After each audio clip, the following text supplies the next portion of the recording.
One of the invitations to new presidents is to say a few words to set the tone for the next era of life at the university. And I think the best way for me to do that is to introduce you to one of my heroes, Sherry Pictou. Sherry and I share the honor of being among a small group of people who have had the opportunity to call both the faculties of law and management home at Dalhousie. Dr. Sherry Pictou is a Mi'kmaq woman from Elstook, known sometimes as Bear River First Nation, Nova Scotia. She's an associate professor in the faculties of law and management, and she holds a Canada Research Chair in Indigenous Governance. Sherry, between the June convocations and this one, I got old. She also serves as the district chief for the Confederacy of the Mainland Mi'kmaq, the first woman to do so. She served on the I'll stop for a second. The first woman to do so.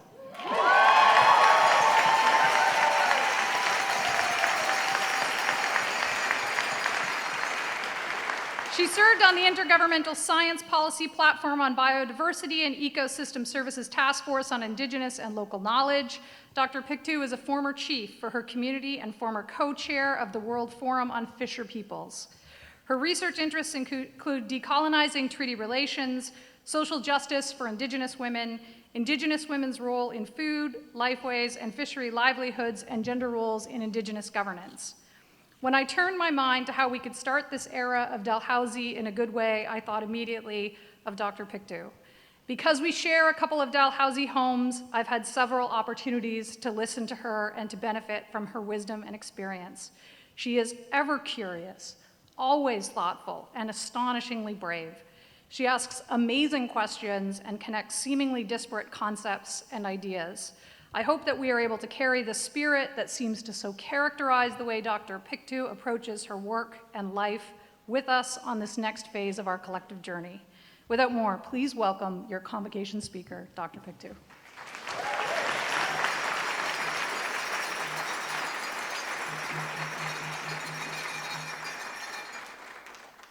Wow, I don't know if I can live up to that. Just one correction, just recently I became associate professor, no longer assistant professor.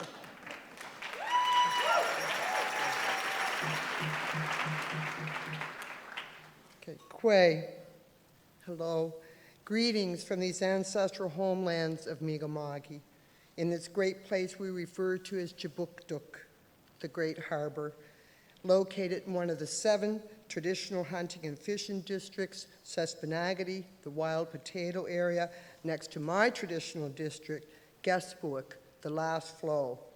And thank you, Elder Ann, for the wonderful opening and your prayer this morning.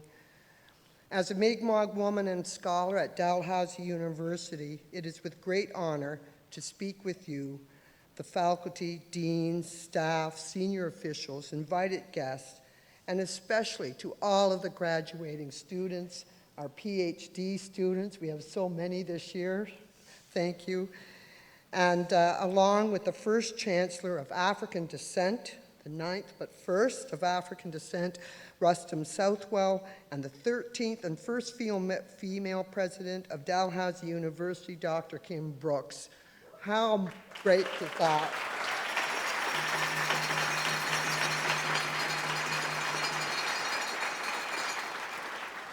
In preparing to speak with you today, I found it very challenging to articulate just how truly momentous this occasion is. And the more I thought about it, I concluded that today marks the convergence of time where the past, present, and future meet. And from a Mi'kmaq perspective, this is the circular or spiral nature of time where we honor our ancestors in the present with all of life for future generations.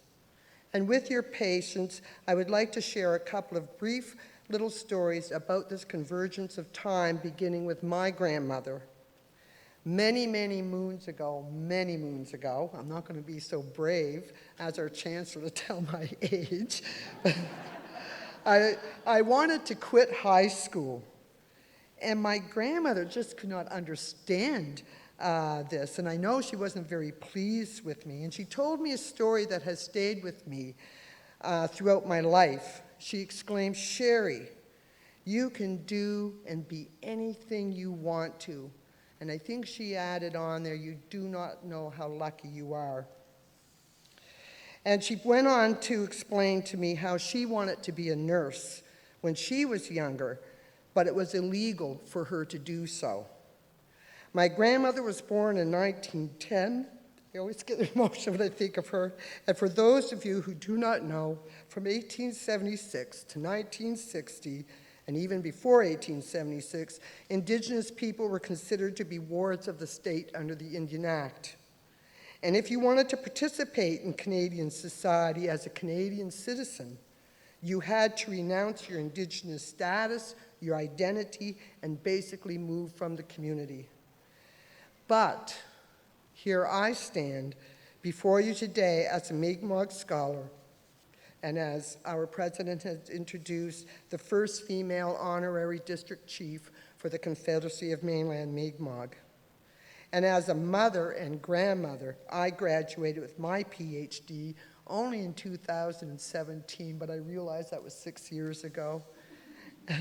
And last year, Elder Kathy Martin, who also is the director of Indigenous governance here at Dalhousie, her and I talked about our journeys to here with our humble beginnings when Kathy was my post-secondary advisor here at Dalhousie University in the basement of some house here on Dalhousie campus, our humble beginnings, in the late 80s. So time does come full circle. A second story about a convergence of time begins with Grand Chief Gabriel Sillaboy in the 1920s, probably around the same time my grandmother wanted to be a nurse. Grand Chief Sillaboy was charged and convicted for trapping out of season despite his insistence that he had a treaty right authorizing him to do so. After several decades of Mi'kmaq judicial agency that followed, most notably the Donald Marshall Jr. Supreme Court of Canada case upheld a treaty right to fish for a livelihood based on the 1760-61 peace and friendship treaties. Several years following that decision in 1999, Grand Chief Sillaboy was finally exonerated by the province of Nova Scotia in 2017, at which time I graduated with my PhD. My research had focused on how the meaning of treaty for my people is rooted in Mi'kmaq concepts of good relations with one another and with all of life, or all of creation. Elder Dr. Albert Marshall's teachings, he's from Unama'ki, Eskasoni, Unama'ki, Cape Breton, offer us some insight to this all of creation concept, where he notes we all have an inherent responsibility to nurture all of life without compromise on the ecological integrity of the natural world on which we depend in order to ensure healthy ecosystems for future generations. Elder Dr. Albert Marshall and his wife, the late Elder Dr. Merdina Marshall, further offers a Mi'kmaq concept of Outawaptamuk, two-eyed seeing, or what I refer to as multiple ways of seeing, where one worldview does not dominate the other. Instead, we strive to learn where the best of these worlds intersect with the convergence of the past, the present, for a pathway forward where we nurture our relationship with one another and with all of life for future generations to come. And I do believe with all of my heart that today Dalhousie represents a step forward in this direction. And I do not think it is coincidence that I'm speaking with you at the beginning of October, Mi'kmaq History Month, and within a couple of days of October 1st marking Treaty Day, which was established by Grand Chief Donald Marshall Sr., the dad of Donald Marshall Jr. in the late 1980s. And it is our responsibility to honor the peace and friendship treaties by understanding how they are rooted in ancestral understandings that attend to the well-being of all of life. And as our current Grand Chief Norman Sillaboy, the grandson of Gabriel Sillaboy, maintains, our treaties are sacred because all of life is sacred. And as and those treaties are always valid as long as there is life. I offer this message in hopes it inspires you to recognize and act in times where the past and present and future meet. In closing, I wish to congratulate all of you, the graduates, the incoming Chancellor and President, and thank you all for your courage in these challenging times. These challenging but yet exciting times of convergence with hope and holding great possibilities for moving forward in a good way. Umsud Nogama, all my relations, Walalio, thank you all.